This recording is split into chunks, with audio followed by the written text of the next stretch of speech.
உறவுகள் அனைவருக்கும் அன்பான வணக்கங்க. காவேரி பாப்பா என்னைக்கும் இல்லாமல் இன்னைக்கு ரொம்ப சந்தோஷமாக இருக்காங்க.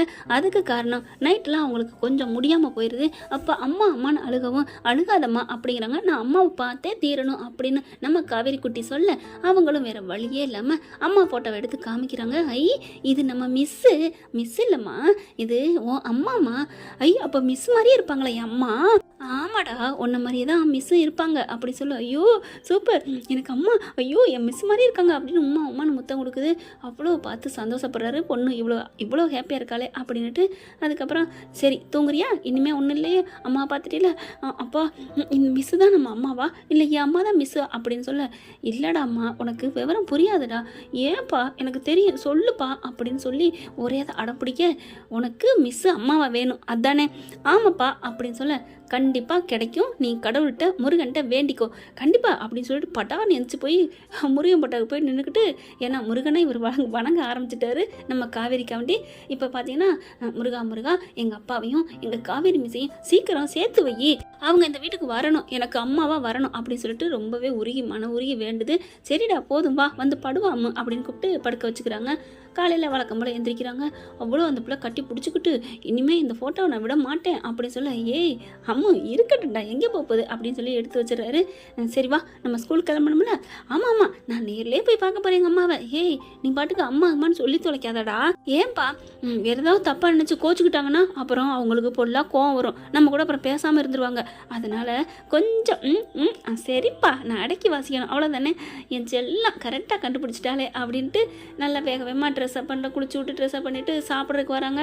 இந்த குழந்தைங்க அவ்வளோ அழகுங்க. அப்படித்தான் ரெண்டு பேரும், இவர் குழந்தையா இது குழந்தையான்னு தெரியல. அதுக்கப்புறம் அப்பா எனக்கு ரொம்ப பிடிச்சிருக்குப்பா, ஐயோ அம்மா அப்படியே மிஸ்ஸுமா இருக்குன்னு அதையே பேச, என்னடா உன் மகன் ஏதோ ஒன்று பேசுகிறாளே அப்படிங்கிற மாதிரி தாத்தா கேட்க, தாத்தா வேறு வழி இல்லை தாத்தா, என்னடா பண்ணி வச்சிருக்க அப்படின்ட்டு நடந்ததை சொல்கிறாரு. டேய் காமிச்சிட்டியா? ஆமாம் தாத்தா என்ன பண்ணுறது அப்படின்னா மிஸ் தான் எங்கள் அம்மான்னு கேட்டிருப்பாளே, கேட்காம விடுவாளா? ஆர்வ கோளாறு பெற்றதாச்சே, கேட்டு தொலைச்சி எடுத்துட்டா. நான் என்ன சொல்கிறேன்னு தெரியாமல் என்னடா சொன்னேன், அந்த பொண்ணு உனக்கு அம்மாவை வரணும் உங்கள் மிஸ்ஸு அப்படி தானே அப்படின்னு கேட்டேன். அவள் என்ன சொன்னா, ஓகே எனக்கு சந்தோஷம்னு குதிக்கிறா, ஆனால் இதை பற்றி நீ எதுவும் அதிகமாக பேசிக்காத, மிஸ்ஸு நம்ம கூட அப்புறம் பேசாமல் போயிடுவாங்கன்னு சொல்லிட்டேன் தாத்தா, நீங்கள் பயப்படாதீங்க. அப்பாடா அந்த பிள்ளை எதுக்கு எடுத்தாலும் காவேரி எதுக்கு கோவிக்குதுன்னே சொல்ல முடியலடா அப்படிங்கிறாங்க. விடுங்க தாத்தா, அவளுக்கு அதுக்கு பிடிச்சதே அவளோட திமிரு தானே அப்படின்னு நினைக்கிறாங்க. அடுத்து ஸ்கூலுக்கு ரெடி ஆகுறாங்க. இந்த பாப்பா என்ன பண்ணுது, அப்பா இருங்க ஒரு நிமிஷம் அப்படின்னு மேலே மாடிக்கு போகுது. எங்கடா அம்மா போகிறீங்க? சும்மாப்பா பாக்ஸை வச்சுட்டு வந்துட்டேன் அப்படின்னு சொல்லிட்டு பேக்கோட போகுதுங்க. பாக்ஸை எப்போவுமே பேக்கில் தானே வைப்பா, கீழே வைக்க மாட்டாளே அப்படின்னு நினைக்கிறாங்க. போயிட்டு அந்த ஃபோட்டோ இருக்குது பார்த்தீங்களா, அதை எடுத்து உள்ளுக்குள்ளே வச்சுக்கிறா. அம்மா ஐ லவ் யூம்மா அப்படின்னு அம்மான்னு முத்தம் கொடுத்துட்டு அதுக்கப்புறம் தான் பேக்கில் வச்சு கீழே வர, என்னடா எடுத்து வச்சுட்டேன்ப்பா அப்படி சொல்ல, என்னமோ பண்ணுற மாதிரி இருக்கே, ஆனால் அவ்வளோ ஒரு சந்தோஷம் சிரிச்சுக்கிட்டு வருது. என்ன இவ ஒரு பாக்ஸ் எடுக்கிறக்கா இவ்வளோ சிரிக்கிறா, ஒன்றும் புரியலையே, ஐயோ ஆர்வ கோளாரே என்ன பண்ணான்னு தெரியலையே அப்படின்னு சொல்லிட்டு சரின்னு வண்டியில் ஏற்றிட்டு போகிறாங்க. ஸ்கூலும் வருதுங்க. சரி அம்மா நீ கிளம்புறியா அப்படி சொல்ல, இறங்குறீங்களா? இறங்குறேன் அப்படி சொல்லி கீழே ஜிப்பை மூடாமல் வைக்கலாமா, சின்ன பிள்ளை தானங்க அதுக்கு என்ன தெரியும். இப்படி திரும்பையில் பார்த்துறாரு. இருடாம்மா ஜிப்பு மூடல அப்படிங்கல. ஐயோ அப்பா நான் முடிக்கிறேன்ப்பா, மிஸ்ஸு முடிக்குவாங்க அப்படின்னு சொல்லிட்டு மழுப்புது. இரு நான் மூடுறேன் அப்படின்னு மூட பார்க்குறாங்க. அந்த பிள்ளை கதவை வேகமாக திறக்குது. இருமா அப்படின்னு பார்த்தா ஃபோட்டோ. என்னடா ஃபோட்டோ அம்மு அப்படின்னு கேட்க, அப்பா சாரிப்பா இது எங்கள் அம்மா ஃபோட்டோப்பா, என் அம்மா ஃபோட்டோ பார்க்குறதுக்கு எனக்கு உரிமை இல்லையாப்பா, நான் வச்சு ஒரு நாளைக்கு பார்க்கக்கூடாதப்பா, 5 வருஷம் நான் பார்க்கலப்பா, அதுக்காக தான் எடுத்துகிட்டு வந்தேன், ப்ளீஸ்ப்பா இதுக்காக நீ எதுவும் நினைக்கக்கூடாதுப்பா, இந்த ஃபோட்டோ மட்டும் பறிச்சிடாதப்பா, அதனால் நான் ஸ்கூலுக்கு மட்டும் கிளாஸுக்கு மட்டும் போயிட்டு இன்றைக்கி மட்டும் தான்ப்பா எடுத்துகிட்டு போவேன், அடுத்து நான் எடுத்துகிட்டு போக மாட்டேன்ப்பா அப்படின்னு மூச்சு விடாமல் பேசி முடிக்குது. ஏம்மா எங்கேம்மா ப்ராக்டிஸ் பண்ண அப்படின்னு விஜய் கேட்க, இல்லைப்பா நீ எங்கே அம்மா ஃபோட்டோ வாங்கிடுவீங்களோன்னு பயத்தில் தன்னால் உளருது வாயி, உளரலாம் இல்லை தெளிவாக தான் பேசினேன்.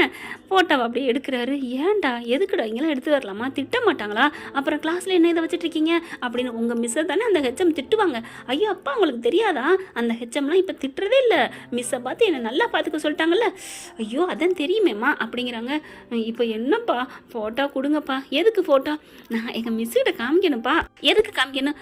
அவங்க ஒரு நாள் கேட்டாங்க அம்மா ஃபோட்டோ காமின்னு, என்கிட்டே காமிச்சதில்லை எங்கள் அப்பா அப்படின்னு நான் சொல்லியிருக்கேன். இப்போ காமிச்சிட்டிங்களா, அப்புறம் நான் உண்மை சொல்லணும்னு தெரியணும்ல, நான் போய் காமிக்கணும் அப்படி சொல்ல, ஐயோ அப்படின்ட்டு வேணாம் அதெல்லாம் தப்புமா, அப்புறம் அவங்க நம்ம கூட பேச மாட்டாங்க. ஏன்ப்பா அம்மா மாதிரி இருக்காங்கன்னு தெரிஞ்சால் சந்தோஷம் தானே படுவாங்க. இல்லைம்மா வேணாம் கொடு அப்படின்னு வாங்கி அந்த கபோர்டு முன்னாடி வச்சிடுறாங்க. அதான் காருக்கு முன்னாடி இருக்கும்ல அதுக்குள்ள வச்சுக்கிறாங்க. போங்கப்பா அப்படின்னு சொல்லி நான் உங்கள் மேலே கோமா இருக்கேன் அப்படின்னு இறங்கி போகுதுங்க. குழந்தைங்க நிறைய கோவம்னு சொல்கிறது அது ஒரு அழகு தாங்க. கரெக்டாக மிஸ் வர்றாங்க. ஹாய் குட்டிமா அப்படின்னு சொல்லி கூப்பிட்டுட்டு போகிறாங்க. அப்பா என்ன இறக்கி விடலையா? நான் தான் கோச்சிட்டு இறங்கிட்டேன். ஏன்? அது ஒரு கோவம் தான், நான் ஒன்றும் சொல்லலை அப்படின்னு சொல்லிட்டு அந்த பிளாட்டுக்கு போகுது. அம்மாவுக்கு என்ன கோவம் என்ன வருத்தம்? அப்பா என்ன பண்ணாங்க? அது என்ன தெரியுமா? நான் வாங்க தனியாக சொல்கிறேன். இல்லை சொல்லு அப்படிங்கல. எங்கள் அப்பா எங்கள் அம்மா ஃபோட்டோவை காமிச்சிட்டாங்களா? வா சூப்பர், எங்கே அப்படிங்கல. நான் கொண்டுட்டு வந்தேன், அதை தான் அவர் பறிச்சுக்கிட்டாரு, அதனால தான் நான் உங்கள்கிட்ட கோச்சிட்டு இறங்கிட்டேன் அப்படின்னு சொல்ல, சரி விடுடா அதுக்காக என் கோவம், உங்கள்கிட்ட காமிக்கலான்னு இருந்தேன், சரி விடு பார்த்துட்டா போச்சு. இன்னொன்று உங்கள் ஃபோட்டோ, அதாவது எங்கள் அம்மா ஃபோட்டோ பார்க்கணுன்னா நீங்கள் கண்ணாடியில் பார்த்தா அங்கே தெரியும். என்னம்மா சொல்கிறேன்? ஆமாம் மிஸ், உங்களை மாதிரி அச்சு அசல் எங்கள் அம்மா நீங்களே தான் அப்படின்னு அடிச்சு சொன்னோன்னே தூக்கி வாரி போடுது. நிஜமாவா? ஆமாம், அன்னைக்கு ஒரு நாள் உங்கள் ஃபோட்டோ காமிச்சு இது உங்கள் மிஸ் இப்படியா இருக்குன்னு கேட்டாங்க முத. அதுக்கப்புறம் என்னன்னே சொல்லலை. இப்போ தான் நான் நைட் ரொம்ப அழுதுனால காமிச்சாங்க அப்படின்னு சொல்லி அழுகுது. என்ன இது, என்ன மர்மமாக இருக்கேன் என் வாழ்க்கையும் இவர் வாழ்க்கையும். சரிம்மா நான் சாயந்தரம் நான் உங்களை வந்து பார்த்துக்கிறேன், உங்கள் அப்பா கிட்ட கேட்குறேன். அவர் நேரம் வீட்டில் கொண்டே ஃபோட்டோ வச்சிருப்பாரு, வேணா நீங்கள் நம்ம வீட்டுக்கு வரீங்களா அப்படின்னு சொல்ல, ஓகே நான் பார்க்கணும் அப்படிங்கிறாங்க. அதே மாதிரி என்ன பண்ணுறாங்க, ரெடியாகி வெளியில் வராங்க. அப்பா வந்துடுவாங்களே, இரு அதுக்கு தானே 10 நிமிஷத்துக்கு முன்னாடியே நான் வந்துட்டேன் அப்படின்னு சொல்லிட்டு வீட்டுக்கு போயிடுவோம்மா. ஒருவேளை விஜய் இங்கே தேடி வந்துட்டா ஐயோ இப்போ என்ன பண்ணுறது அப்படின்னு சொல்லிட்டு இருக்கல, கார் வந்து நிற்கிதுங்க. என்ன 10 நிமிஷத்துக்கு முன்னாடியே வந்துட்டாரு, அவருது நம்ம பிளானை தெரிஞ்சுக்கிட்டாரோ அப்படின்னு நினைக்கிறாங்க. அதுக்கப்புறம் வாங்க மிஸ் வாங்க. என்னம்மா ஏன் மிஸ்ஸை கூப்பிட்ற? மிஸ்ஸு வர்றாங்க வாங்க அப்படின்னு சொல்லிட்டு வண்டியில் ஏற்றிக்கிறாங்க. என்னாச்சு, மிஸ்ஸு நம்ம வீட்டுக்கு வராங்களா இல்லை அவங்க வீட்டில் இறக்கி விடணுமா அப்படின்னு விஜய் கேட்க, நம்ம வீட்டுக்கு தான் வராங்க. ஏன்? எனக்கு நிறையாவது எழுதலைப்பா. என்னம்மா சொல்கிற? நிறையாவது சொல்லி கொடுக்கணும், டவுட்டு, அதான் ஒரு அரை மணி நேரம் தான் நம்ம வீட்டுக்கு வந்து சொல்லி கொடுத்துட்டு போயிடறாங்க. அதான் ஏப்பா அம்மா மிஸ் வரக்கூடாதா? அதெல்லாம் ஒன்றும் இல்லடா வரலாம் அப்படிங்கிறார் விஜய். வீட்டுக்கும் போகிறாங்க. போனதுக்கப்புறம் செல்வி இருந்துட்டு டீ கொடுக்குறாங்களா? வேணாம் மிஸ் குடிக்கணும், நல்லா இருக்கும் வாங்க அப்படின்னு உட்கார வச்சு டீயை கொடுக்குது. தாத்தா பார்க்குறாரு, இன்னைக்கு என்னத்தை சொல்ல போகிறான்னு தெரியலையே அப்படின்னு பயப்படுறாங்க. அடுத்து காவேரி இது பாப்பாவும், சரி நீங்கள் எல்லாம் இருங்க நான் பாப்பாவுக்கு சொல்லி கொடுத்துட்டு வரேன் அப்படின்னு மேலே போக, ஏன்டா இங்கேருந்து சொல்லிக் கொடு அப்படின்னு தாத்தா சொல்கிறாரு. எனக்கு ஏசி வேணும், வாப்பா வாங்க காவேரி மிஸ் வாங்க அப்படின்னு சொல்லிட்டு மேலே போயிடுறாங்களா. மேலே போனது இடம் கதவை சாத்திட்டு உட்காராங்க. எங்கள் ஃபோட்டோ எடு அப்படின்னு சொல்ல, ஆனால் கார்லேருந்து வரையில அந்த கபோர்டை திறக்குதுங்க பாப்பா, அதுக்குள்ளே ஃபோட்டோ இல்லை. பார்த்தீங்களா அப்படின்னு மிஸ்கிட்ட சொல்ல, விடு வீட்டுக்கு போய் பார்த்துருவோம் அப்படின்னு தான் வீட்டுக்கு வராங்க.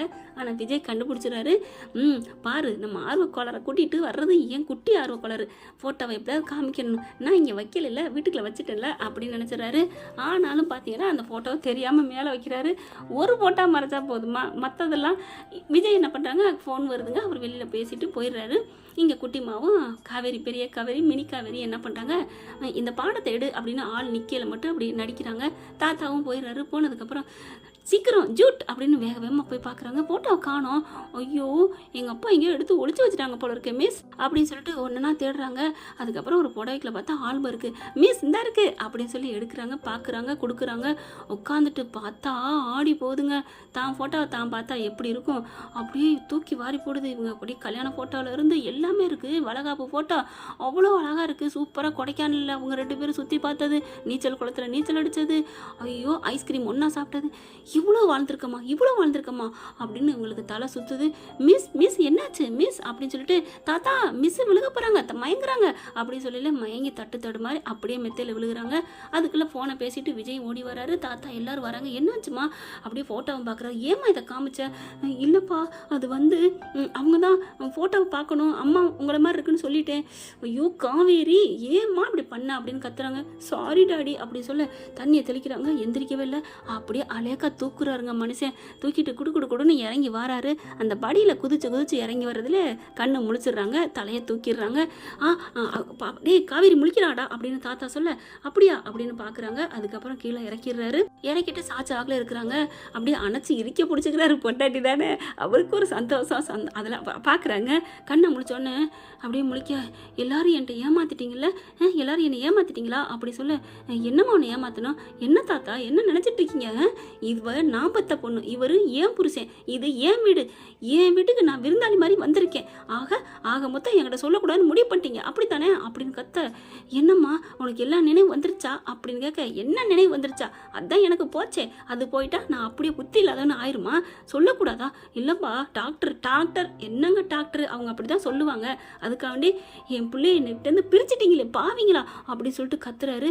அப்போது நீங்கள் சொன்ன கதையெல்லாம் என்ன வச்சு தானா, அப்போ உங்கள் பாட்டி என்ன தான் பிரிச்சச்சா அப்படின்னு திரும்பி பார்க்க, இதுதான் உங்கள் பாட்டியா, என்னை பிரித்தது இவ தான் அப்படின்னு சொல்லிட்டு, சாரி கடவுள்கிட்ட போனவங்கள தப்பாக பேசக்கூடாது அப்படின்னு வாயில் அடிச்சுட்டு, இவங்க தான் என்னை பிரித்ததா அப்படிங்கிற கல்யாணிகிட்ட வந்து, அதாவது வந்து வேகமாக கெஞ்சுறாரு காவேரிட்ட, கல்யாணி பண்ணது தப்பு தாம்மா, அதுக்கு நானும் துணை போயிட்டேன், என்ன மன்னி அப்படிங்கிறாரு. போங்க யாருமே முன்னாடி நிற்காதீங்க போங்க அப்படின்னு கத்துறாங்க. விஜய் இப்படி பக்கத்தில் வந்து நிற்கிறாரு. என்ன உங்களையும் நான் போங்கன்னு சொல்லி வரட்டணுமா, இல்லை காவேரி மிஸ், இந்த மிஸ்ன்னு கூப்பிட்ற வேலை வச்சுக்காதீங்க அப்படின்னு சொல்லிட்டு அடி கொடுக்குறாங்க. அப்படியே அம்மா ஏன் அப்பாவை அடிக்கிறீங்க, அப்போ உண்மையிலே நீங்கள் தான் என் அம்மாவா அப்படின்னு சொல்ல அப்படியே இறுக்கி கட்டிக்கிறாங்க. அப்படியே விஜய் வந்து பக்கத்தில் நிற்கிறாரு, தோள்பட்டை தொடுறாரு. சாரி காவேரி போங்க அப்படின்னு சொல்லிட்டு கையை பிடிச்சி அப்படியே தட்டி விடுறாங்க. எனக்கு எப்படி வருது தெரியுமா அப்படின்னு சொல்லிட்டு செம்ம காண்டில் ஆகுறாங்க. அதுக்குள்ளே சாரதா ஃபோன் அடிக்குது. எங்கள் அம்மாவா சொல்லுங்கள், உங்கள் மகளுக்கு எல்லாம் தெரிஞ்சிருச்சு, என்னை பிடிச்சி காத்துன்னு கத்துறான்னு சொல்லுங்கள், உங்கள் 2 பேருக்கு தான் டீலிங் இருக்கேன், என்கிட்ட என் அம்மா கூட சொல்லல வரட்டும் அப்படி சொல்லிட்டு இருக்காங்க. ஏய் காவேரி என்னடி கத்திக்கிட்டு இருக்க, ஸ்பீக்கரில் போட்டுறாரு விஜய்.